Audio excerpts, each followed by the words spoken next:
Hello everyone. तो आज हम class 12 chapter 1 electric charges and fields का एक और टॉपिक समझेंगे जिसका नाम है इलेक्ट्रिक डाइपोल। अब इलेक्ट्रिक डाइपोल को हम कैसे डिफाइन करते हैं? An electric dipole consist of equal and opposite charges separated by a small distance. Basically electric dipole एक हमारा सिस्टम ऑफ चार्ज होता है जिसमें हम two equal and opposite charges को एक बहुत छोटे डिस्टेंस से मेंटेन करके रखते हैं। अब यहाँ पे हमने देखा कि यहाँ पे एक नेगेटिव माइनस क्यू लिखा हुआ है, यहाँ पे हमने पॉजिटिव प्लस क्यू लिखा हुआ है और इसे एक स्मॉल डिस्टेंस 2a से सेपरेट करके रखा हुआ है। इस डिस्टेंस को हम 2a अपनी अपनी सहूलियत के लिए ले लेते हैं ताकि ये हमें बाद में हेल्प करता है न्यूमेरिकल्स में भी। ओके, कई बुक्स में इसे 2x 2d ले रखा हुआ तो इससे कोई फर्क पड़ता नहीं है ना। यहाँ पे अगर हम बात करें तो हमारे पास ऐसे बहुत सारे सिस्टम पॉसिबल हो सकते हैं जहां पे कभी चार्जेस की मैग्नीट्यूड हम हाई रख लें, कभी डिस्टेंस को कम ज्यादा कर लें। तो ये एक बहुत बड़ा फैक्टर है। तो हम क्या करते हैं इस चीज को मेजर करने के लिए कि यहाँ पे इसकी स्ट्रेंथ क्या होगी, हम एक क्वांटिटी का हेल्प लेते हैं जिसका नाम है dipole moment. Dipole moment dipole moment क्या होता है? ये होता है प्रोडक्ट किसका, इसमें से किसी भी एक चार्ज का मैग्नीट्यूड ले लो, उससे डिस्टेंस के साथ मल्टीप्लाई कर दो तो हमें क्या मिल जाता है? Dipole moment. ये एक वेक्टर क्वांटिटी होती है। ये वेक्टर क्वांटिटी होती है तो इसका एक हमेशा एक फिक्स डायरेक्शन होना चाहिए। तो इसका जो फिक्स डायरेक्शन होता है वो डायरेक्शन कुछ इस तरीके से होता है कि it is always from negative to positive. तो इस तरह से डाइपोल मोमेंट की डायरेक्शन निकाल पाते हैं। तो ये हमारी वेक्टर क्वांटिटी हो जाती है। अब कई बार इस पे क्वेश्चन पूछ लेते हैं कि इलेक्ट्रिक फील्ड फाइंड आउट करो due to a system of charge that is electric dipole. तो यहाँ पे हमने एक डेरिवेशन ली है, electric field due to an electric dipole on the axis at a distance r from the centre. मतलब हमने यहाँ पे एक डाइपोल ड्रॉ किया, यहाँ पे माइनस क्यू है, यहाँ पे हमारा प्लस क्यू है, जिससे एक सर्टेन डिस्टेंस पर जो कि इसके सेंटर से r डिस्टेंस दूर है हमने एक पी पॉइंट प्लेस किया जिस पॉइंट पे हमें इलेक्ट्रिक फील्ड फाइंड आउट करनी है। अब यहाँ पे भी हम सिमिलरली जैसे हमने एक सुपरपोजिशन प्रिंसिपल पढ़ा था इलेक्ट्रोस्टैटिक फोर्सेस में कि अगर एक पॉइंट पे कई सारी फोर्सेस लग रही हैं तो हम क्या करते हैं वहां पे नेट निकालने के लिए उसका वेक्टर सम कर देते हैं। वैसा ही कुछ यहाँ पे भी होगा कि हमें इलेक्ट्रिक फील्ड निकालनी है। ओके, इलेक्ट्रिक फील्ड निकालने के लिए इस पॉइंट पे हम देखेंगे कि इलेक्ट्रिक फील्ड दो चार्जेस की वजह से है और दोनों चार्जेस की वजह से जो भी इनकी डायरेक्शन होगी या जो भी इनकी क्वांटिटी होगी उनका हम वेक्टर सम कर देंगे। तो यहाँ पे हम इससे समझते हैं एक बार, जैसे यहाँ पे मैंने माइनस क्यू रखा है, यहाँ मैंने प्लस क्यू रखा है। तो इसे प्लस क्यू से की वजह से पी पॉइंट पे अगर मैं देखूं कि इलेक्ट्रिक फील्ड कैसी होगी तो हमें इलेक्ट्रिक फील्ड की डायरेक्शन पता है कि क्या होता है, वो पॉजिटिव से निकलती है और नेगेटिव में एंटर होती है। ये लास्ट लेक्चर में हमने इलेक्ट्रिक फील्ड लाइंस में पढ़ा था। तो यहाँ पे पॉजिटिव से फील्ड लाइन कुछ इस तरफ जाएंगी तो मैंने इसे यहाँ ड्रॉ कर दिया और मैंने बोला कि it is electric field at point P due to charge B. तो मैं इसे पी बी का नाम दे देता हूँ। और ऐसा ही अगर मैं यहाँ देखूं माइनस की वजह से, माइनस में क्या होता है इलेक्ट्रिक फील्ड इनवर्ट्स होती है। तो यहाँ पे क्या ये इलेक्ट्रिक फील्ड कुछ इस तरफ होगी इस पॉइंट पे बिकॉज ऑफ चार्ज दिस। तो ये इधर की तरफ प्लेस कर दिया that is E P A. तो इस तरीके से हमारे पास इस पॉइंट पे दो इलेक्ट्रिक फील्ड मिल गए। अब हमें पता है ये वेक्टर क्वांटिटी है तो हमें इसका नेट निकालने के लिए क्या करना पड़ेगा? वेक्टर एडिशन करना पड़ेगा, सुपरपोजिशन प्रिंसिपल का इस्तेमाल करना पड़ेगा। तो यहाँ पे हम पहले इनका मैग्नीट्यूड फाइंड आउट कर लेते हैं। अगर मैं पहले लेता हूँ ई पी बी, तो ईपीवी अगर हम यहाँ कैलकुलेट करना चाहते हैं तो हमें फॉर्मूला पता है दैट इज के क्यू बाय आर स्क्वायर होता है फॉर्मूला। तो चार्ज तो हमारा क्यू है, डिस्टेंस हमारा आर स्क्वायर नहीं है। तो डिस्टेंस हमारे पास यहाँ पे क्या हो जाएगा, अगर हमें बी पॉइंट से लेके पी पॉइंट तक डिस्टेंस निकालना है तो यहाँ पे हमें पता है कि centre of the dipole moment से डिस्टेंस हमने आर को लेट किया है। तो अगर डिस्टेंस आर है, यहां तक का डिस्टेंस ए है बी पॉइंट तक, तो अगर हम इस r में से इस a को माइनस कर दे तो हमें ये वाला डिस्टेंस मिल जाएगा। इस डिस्टेंस को हम r माइनस ए भी कह सकते हैं। तो हम यहाँ पे सिंपली हम r माइनस ए का होल स्क्वायर कर देंगे। ये हमारे पास हमारी पहली इक्वेशन आ गई। आप इसे चाहो तो k की जगह 1/4 आप नॉट भी लिख सकते हो बट उससे कोई डिफरेंस आएगा नहीं। अब हम बात करते हैं ई पी ए की, यानी कि p पॉइंट पे a की वजह से जो इलेक्ट्रिक फील्ड लाइंस बन रही हैं, इलेक्ट्रिक फील्ड इंटेंसिटी बन रही है वो कितनी होगी। तो इसे कैलकुलेट करने के लिए हम चीज लिखेंगे के, मैग्नीट्यूड तो सेम ही है लेकिन डिस्टेंस में हम ध्यान देंगे कि यहाँ पे पी पॉइंट से लेके सेंटर तक का डिस्टेंस आर है और इसके बाद इस सेंटर से ए है। अगर हम इन आर को और ए को जोड़ दें तो हमें ए से लेके पी तक का टोटल डिस्टेंस मिल जाएगा। तो हम यहाँ इसे ऐसे लिखेंगे आर प्लस ए का होल स्क्वायर। ये हमारी इक्वेशन 2 है।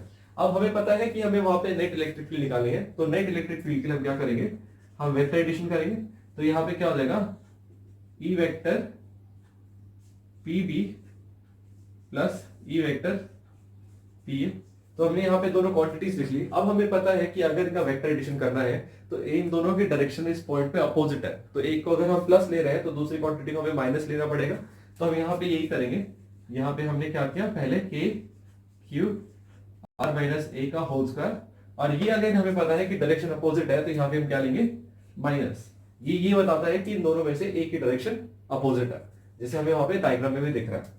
तो यहाँ पे हम सिमिलरली के Q by R plus A का होल स्क्वायर कर देंगे।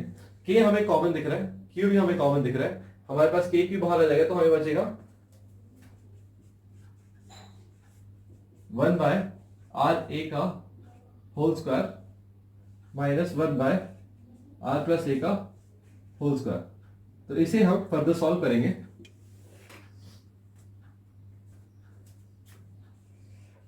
ओके, तो के क्यूब हमने बाहर रखा है। अगर हम इसका एलसीएम ले लें तो यहां पे कुछ वैल्यू आ जाएगी, आर माइनस ए का whole square are plus A का होल स्क्वायर। ओके, और ऊपर हम इसे सॉल्व करेंगे तो यहां पे आ जाएगा आर प्लस ए का whole square minus R minus A का होल स्क्वायर। इसे फर्दर सॉल्व करते हैं। के क्यूब आर स्क्वायर हमें पता है क्या होता है, r square plus a square plus 2 A r या आर ए माइनस, अब यहाँ पे क्या है, अगेन यहाँ पे फॉर्मूला अभी माइनस साइन बाहर रखा हुआ है, हम इसे अभी ब्रैकेट में रख लेते हैं फिलहाल के लिए। ये क्या हो जाएगा, r square plus a square minus 2 A r. और यहाँ पे देखो, यहाँ पे r माइनस ए और r प्लस ए है। r माइनस ए को अगर हम r प्लस ए से मल्टीप्लाई करते हैं तो ये एक हमारी इक्वेशन होती है अलजेब्रिक, जहां पे a plus b into a minus b equal to a square minus b square होता है।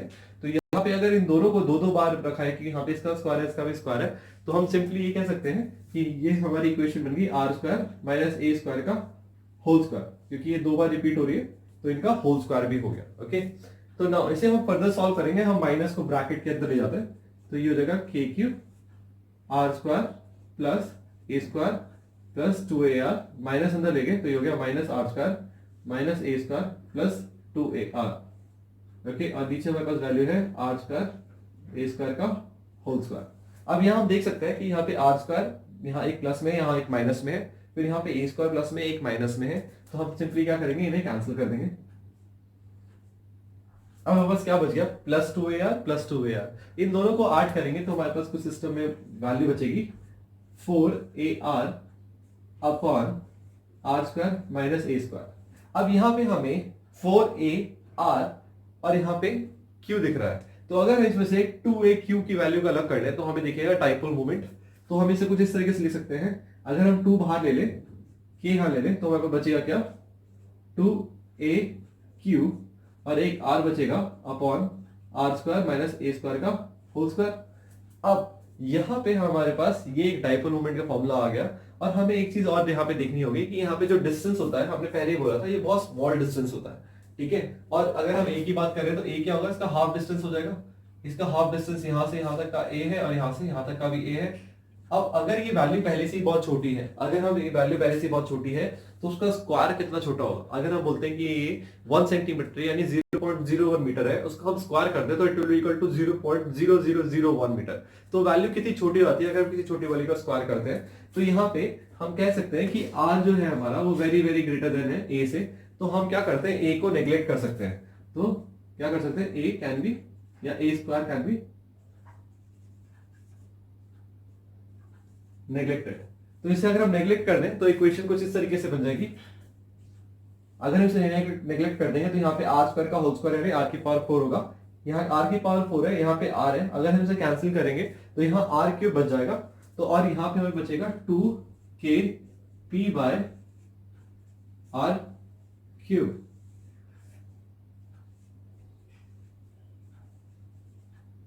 तो बस कुछ इस तरह से इक्वेशन आ गई, ठीक है। तो आप पहले इसका स्क्रीनशॉट ले लो। फिर इसकी एक और कंडीशन होती है जिसमें हम क्या करते हैं, यहाँ हमने किसी एक्सेल पॉइंट पे फाइंड आउट किया है, हम अगली कंडीशन में हम इसके इक्वेटोरियल पॉइंट पे फाइंड आउट करेंगे। हम देखेंगे क्या होता है वो। आप पहले इसका स्क्रीनशॉट ले लो, फिर हम इसके आगे करते हैं। ओके, तो कई बार हमसे ये पूछ लिया जाता है कि electric field due to an electric dipole in its equatorial point at a distance r from the centre, यानी कि सेंटर पॉइंट से जैसे कि हमें पता है कि डाइपोल का डिस्टेंस 2a होता है, तो यहाँ पे सेंटर पॉइंट से कुछ r डिस्टेंस दूर जो कि इस परपेंडिकुलर होगा इक्वेटोरियल पॉइंट पे, जो पॉइंट P पॉइंट है, वहां पे हमें फाइंड आउट करना है कि इस इलेक्ट्रिक डाइपोल के से इलेक्ट्रिक फील्ड कितनी होती है। तो हम क्या करेंगे, हम यहाँ से पहले इंडिविजुअली देखेंगे कि इलेक्ट्रिक फील्ड की डायरेक्शन क्या है। जैसे अगर मैं मान लूं कि ये मेरे पास माइनस क्यू है, ये प्लस क्यू है, तो इस माइनस क्यू की वजह से पी पॉइंट पे जो फील्ड लाइंस बनेंगी दैट विल बी टूवर्ड्स, तो हम इसे कह सकते हैं कि electric field at point P due to charge A. और ऐसे ही कुछ यहाँ पे भी देखने को मिलेगा, यहाँ पॉजिटिव है, पॉजिटिव से फील्ड लाइन हमेशा आगे जाती है, तो यहाँ पे फील्ड लाइन कुछ इस तरफ जाएंगी, ठीक है। तो इसकी डायरेक्शन को हम क्या लिख सकते हैं, E P B, electric field at point P because of charge at B. तो यहाँ पे हमारे पास दोनों इलेक्ट्रिक फील्ड्स आ गए। अब इसका जो रिजल्टेंट होगा, क्योंकि दोनों का मैग्नीट्यूड सिमिलर होगा, तो इसका रिजल्टेंट जो आएगा वो बिल्कुल इसके बीच में आएगा। तो हम कहते हैं कि ये जो रिजल्टेंट है ये थीटा एंगल फॉर्म कर रहा है, ठीक है, और पूरा एंगल 2 थीटा है। तो हम इसे रिजल्टेंट निकाल के कर सकते हैं, बट हम थोड़ा एक इजियर मेथड देखेंगे। यहाँ पे मैंने सारे डायरेक्शंस बना ली और जो एंगल बन रहा है मैंने वो भी लिख लिया। अब हमें सिंपली क्या करना है, हमें एक एक करके सारे इलेक्ट्रिक फील्ड निकालने और उसका फिर वेक्टर सम करना है according to the superposition principle. तो हम क्या करेंगे, पहले हम निकालेंगे ईपीए, ये क्या होगा के क्यू बाय आर। अभी डिस्टेंस जो है that is between A and P, right, और ए और पी क्या होगा, अगर हम देखें तो ये हमारा एक राइट ट्राइंगल है जिसका बेस ए है, परपेंडिकुलर आर है। तो अगर हमें हाइपोटेन्यूज निकालना है तो हम सिंपली क्या कर सकते हैं, this is equal to r square plus a square. Okay, अब हमें क्या यहाँ पे आर स्क्वायर आता है फॉर्मूले में, तो अगर हम इसका स्क्वायर कर देंगे तो हमारे पास बचेगा क्या,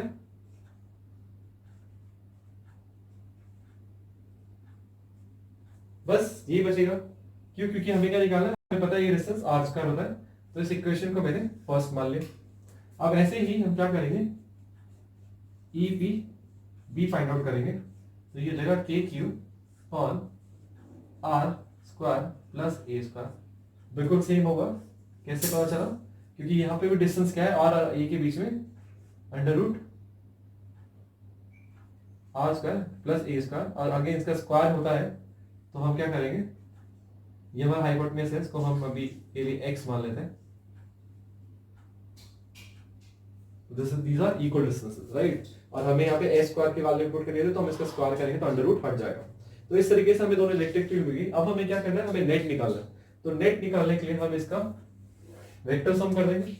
वेक्टर सम करेंगे तो यहाँ पे आ जाएगा नेट इक्वल्स टू, अब अगर हम वेक्टर सम करते हैं तो हम डायरेक्टली फॉर्मूला लगा देंगे कि e1 square plus e2 square plus 2e1 e2 cos 2 theta, जो एंगल इन दोनों के पीछे फॉर्म हो रहा है, तो हमें cos 2 थीटा को सॉल्व करना पड़ेगा।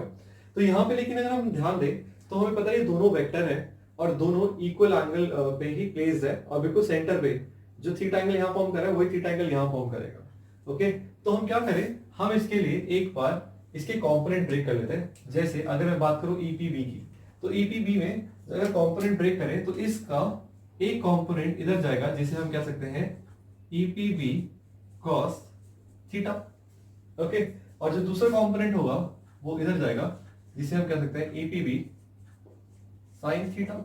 ओके, और सिमिलरली अगर हम ईपीए के लिए बात करें तो इसका थीटा एंगल यहां फॉर्म कर रहा है, तो इसका एक कंपोनेंट इधर होगा जिसे हम बोलेंगे ईपीए cos थीटा, और दूसरा कंपोनेंट नीचे की तरफ होगा जिसे हम कहेंगे ईपीए साइन थीटा। अब हमारे पास अगर हम ध्यान दें तो ईपीए और ईबीबी इक्वल फोर्सेस हैं। ईपीए जो है वो ईपीबी के बराबर है, आप यहां भी देख सकते हो।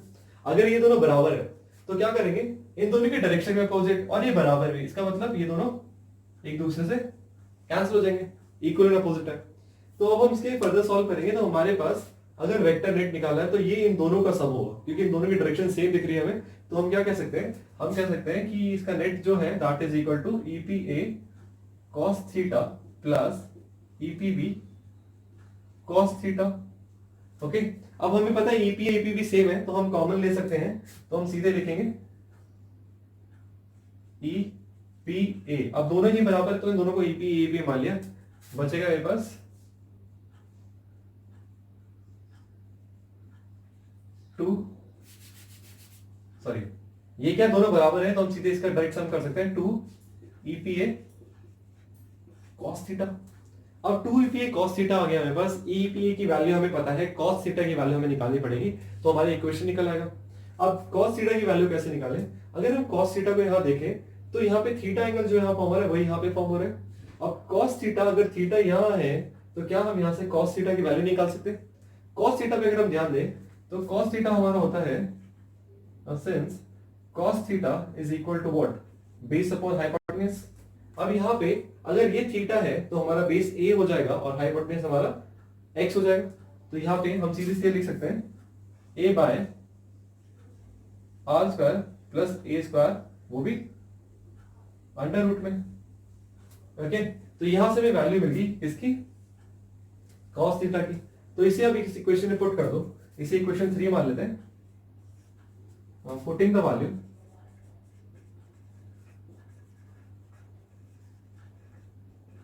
इन इक्वेशन 3, जब इसे यहां वैल्यू पुट करेंगे तो ये हो जाएगा ई नेट इक्वल्स टू, दोनों वैल्यूज पुट कर देते हैं, 2k by r square plus a square. Okay, और यहां पे क्या करेंगे? मल्टीप्लाई में cos थीटा की वैल्यू रखेंगे a upon under root r square plus a square. हम यहाँ पे अंडर रूट की जगह इसकी पावर हाफ भी लिख सकते हैं। अब हमें देख रहे हैं यहाँ बेस सेम है, ठीक है, पावर डिफरेंट है। जब बेस सेम होता है तो पावर क्या करते हैं? एडिशन कर देते हैं। और यहाँ पे भी हमें दिख रहा है 2QA यहाँ पे दिख रहा है, तो ऐसे हम कर सकते हैं कि k यहाँ ले लें, 2QA एक साथ लिख दिया, अपॉन में r square plus a square whole की पावर 1 प्लस 1/2 हो जाएगी। ओके, तो इसे हम फर्दर सॉल्व करेंगे तो ई नेट हमारा आ जाएगा KP upon r square plus a square की पावर 3/2।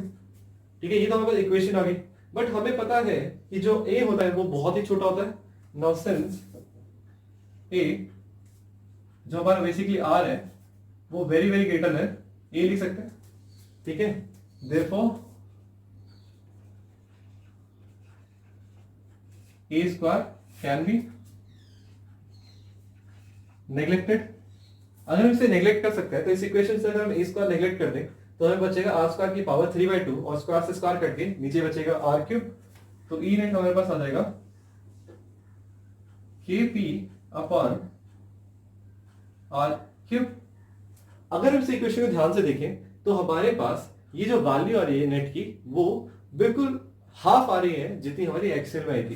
तो यहाँ पे एक रिलेशन और बिल्ड हो जाता है, जैसे कि हमारे पास ये इक्वेशन तो आ गई इक्वेटोरियल के लिए, तो हम ऐसे लिख सकते हैं कि जो हमारा ई एक्सियल होता है फॉर एन इलेक्ट्रिक डाइपोल वो इक्वल टू होता है twice of electric at equatorial. ठीक है, तो एक रिलेशन हमें और मिल जाता है। ये क्या? Relation between the electric field eight axial point and relation between an electric field at equatorial point. तो इन दोनों के बीच में रिलेशन मिल जाता है और ये हमारे पास इक्वेशन डराइव होगी। तो ये हमारा रिजल्ट है। ओके, तो इस पे एक और छोटा सा टॉपिक बचा था, हम उसे भी डिस्कस कर लेते हैं, that is torque on a electric dipole in a uniform electric field. अब टॉर्क क्या होता है ये आपको पता है कि टॉर्क जब भी हम किसी एक पर्टिकुलर पॉइंट पे रोटेशन करते हैं तो इनिशियल जो हमें फोर्स प्रोवाइड करते हैं उसे हम टॉर्क कहते हैं। नाउ यहाँ पे हम बात करेंगे कि टॉर्क कैसे डेवलप होता है। अगर हम एक डाइपोल को एक यूनिफॉर्म इलेक्ट्रिक फील्ड में प्लेस कर दें तो यहाँ पे हम बारी बारी इस दोनों चार्जेस पे फोर्स की डायरेक्शन देखते हैं। तो यहाँ पे एक पॉजिटिव है एक नेगेटिव है। दो हमें पता है कि जो हमारे डाइपोल मूवमेंट की डायरेक्शन होती है वो इलेक्ट्रिक फील्ड की होती है। जो पॉजिटिव होगा वो ई के साथ चला जाएगा और जो नेगेटिव होगा वो ई के अपोजिट चला जाएगा। अब यहाँ पे अगर हम ट्रांसलेटरी डायरेक्शन देखें, मतलब हम इस पे जो नेट फोर्स लग रहा है अगर हम उसकी वैल्यू कैलकुलेट करें तो ये क्या हो जाएगा? माइनस QE प्लस QE, और ये दोनों कैंसिल होके नेट वैल्यू 0 आ जाती है। तो यहाँ पे क्लियर है कि हमारे पास there is no translatory motion, इन दोनों के बीच में कोई भी ट्रांसलेटरी मोशन नहीं है। लेकिन अगर हम ध्यान दें, अगर इस पॉइंट पे कुछ इस तरीके से अगर हमने प्लेस कर रखा है थीटा एंगल पे और इस पे फोर्स इस तरफ लग रहा है और इस पे फोर्स इस तरफ लग रहा है, तो ये एक अपनी जगह से मूव तो नहीं कर रहा लेकिन इसके बीच में एक फोर्स कपल बन जाता है। और जहां भी फोर्स कपल बनता है वो क्या करेगा? अपने ही सेंटर पॉइंट के बीच में रोटेट करने लगेगा। ओके, तो इस फोर्स कपल की वजह से, जो ये फोर्स कपल बन गया, इसकी वजह से ये अपने एक सेंटर पॉइंट पे रोटेट करने लगेगा और इसमें पे टॉर्क डेवलप होगा। अब टॉर्क क्या होता है? टॉर्क का फॉर्मूला होता है फोर्स इनटू परपेंडिकुलर डिस्टेंस। तो हम यहाँ पे टॉर्क की वैल्यू निकालेंगे, इक्वेशन हम जो निकालेंगे और टॉर्क के लिए निकालेंगे, तो हम ऐसे सॉल्व करेंगे। The electric dipole placed inside an uniform electric field will experience torque. अब टॉर्क के लिए क्या होगा? दोनों फोर्सेस बराबर है, तो इनमें से कोई भी एक फोर्स ले लेंगे, तो टॉर्क का इक्वेशन होता है फोर्स इनटू परपेंडिकुलर डिस्टेंस। तो यहां पे कोई भी आइदर फोर्स ले लो, इनटू में यहां पे perpendicular distance between the forces चाहिए हमें, यानी कि इन दोनों वेक्टर के बीच में, जो ये वेक्टर जा रहा है, ये वेक्टर जा रहा है, यानी कुछ इस पॉइंट पे अगर इस वेक्टर को शिफ्ट कर लें तो इन दोनों के बीच का जो डिस्टेंस है, हमें ये डिस्टेंस चाहिए। ये डिस्टेंस हमें पता नहीं, बट अभी हम देख लेते हैं perpendicular distance between forces. Okay, तो यहां पे हमें परपेंडिकुलर डिस्टेंस चाहिए। अगर हम फॉर्मूला पुट करें आगे, तो टॉर्क का फॉर्मूला टाउ से रिप्रेजेंट करते हैं टॉर्क को, ठीक है। और फोर्स हमारे पास कितना है? QE। ओके, फोर्स हमारे पास कितनी है? QE। हमने इसका मैग्नीट्यूड ले लिया। परपेंडिकुलर डिस्टेंस देखें, परपेंडिकुलर डिस्टेंस इन दोनों के पॉइंट के बीच में कैसे निकाल सकते हैं? अब हमें पता है कि जो हमारा हाइपोटेन्यूज है, यानी कि जो डिस्टेंस है दोनों चार्जेस के बीच में, दैट इज 2a। अब हमें ये 2a पता है और ये थीटा है, तो हमें पता है कि साइन थीटा होता है हमारा परपेंडिकुलर अपॉन हाइपोटेन्यूज। हमें हाइपोटेन्यूज की वैल्यू पता है, हमें थीटा पता है, तो क्या हम ये निकाल सकते हैं? हम ये सीधे निकालेंगे, since sin theta is equal to P by H। हमें क्या निकालना है? P निकालना है, तो that is equal to what? H sin theta, यानी कि H क्या है हमारा? 2a sin theta. तो परपेंडिकुलर डिस्टेंस हमें मिल गया 2a sin थीटा। अब परपेंडिकुलर डिस्टेंस की वैल्यू हम रख देते हैं। अब अगर हम ध्यान दें तो 2aq ये हमारे किसके बराबर होता है? Dipole moment. और डाइपोल मोमेंट यहां पे कैसे होगा? कुछ इस डायरेक्शन में, हमेशा नेगेटिव टू पॉजिटिव की तरफ होता है। अब डाइपोल मोमेंट यहां पे दिख रहा है हमें, तो टाउ इक्वल टू हो जाएगा PE sin थीटा, ठीक है। तो हमें यहां पे एक इक्वेशन मिल गई PE sin थीटा। और अगर हम इसका डायरेक्शन देखें, क्योंकि क्या है, टॉर्क एक वेक्टर क्वांटिटी है।